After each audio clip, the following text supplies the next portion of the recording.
हाल ही में अयोध्या के राम मंदिर में शानदार तरीके से शानदार चोरी करके पूरे देश का नाम शर्म से झुका दिया है। आइए जानते हैं चोरी कैसी हुई और अब तक इस मामले में क्या कानूनी कार्रवाई हुई है।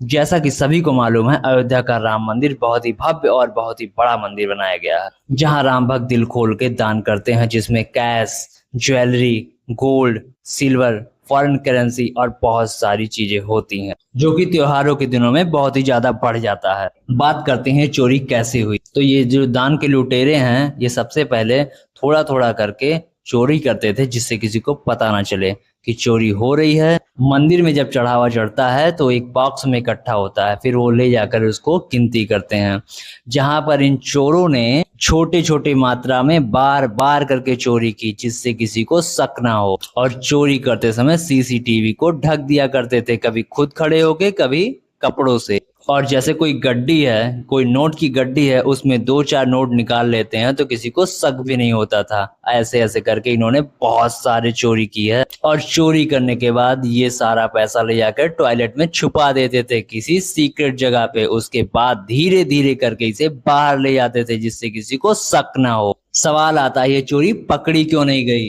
तो इसका एक कारण ये भी है कि भारी चढ़ावा होने के कारण पता नहीं चलता था कि चोरी हो रही है या नहीं। और दूसरा मेन कारण यह है कि इसमें अंदर के लोग ही शामिल थे, बाहर से कोई नहीं आता था चोरी करने। जो लोग गिनने के लिए, जो लोग सुरक्षा के लिए थे, वही लोग चोरी करते थे। और ये इतने शातिर चोर थे कि सीसीटीवी के सामने खुद खड़े हो जाएं, कपड़ा खड़ा कर दे, सीसीटीवी को कोई नुकसान नहीं करते थे। जिस एरिया में सीसीटीवी कैप्चर करता था वहां खुद खड़े हो जाए और उसी के अंडर में चोरी कर लेते थे। और जब चोरी कर लें फिर वहां से हट जाए। और ये एक आदमी मिलके नहीं करता था, उसमें कई सारे लोग मिलके चोरी करते थे। अब सवाल आता है, इतनी बड़ी चोरी होने के बाद, एसआईटी का गठन करने के बाद क्या सामने आया? एसआईटी की रिपोर्ट के अनुसार चोरी एक बार में नहीं, चोरी कई बार में की गई है और बहुत देर से चल रही है। एसआईटी ने बताया ये लोग पैसा चोरी करते थे, फिर टॉयलेट में छुपाते थे, फिर उसे धीरे धीरे करके बाहर ले जाते थे। एसआईटी का कहना है कि मैनेजमेंट अपना काम ठीक से नहीं कर रहा था। एसआईटी ने बताया कई लोगों ने मिलकर ये चोरी धीरे धीरे की है, लेकिन यह पता लगाना कि चोरी कब से हो रही है और कितने रुपए की हो चुकी है, यह पता लगाना आसान नहीं है। लेकिन बता दूं, एफआईआर के अनुसार 8 लोगों का नाम शामिल किया गया है, जिसमें टेम्पल अटेंडेंट,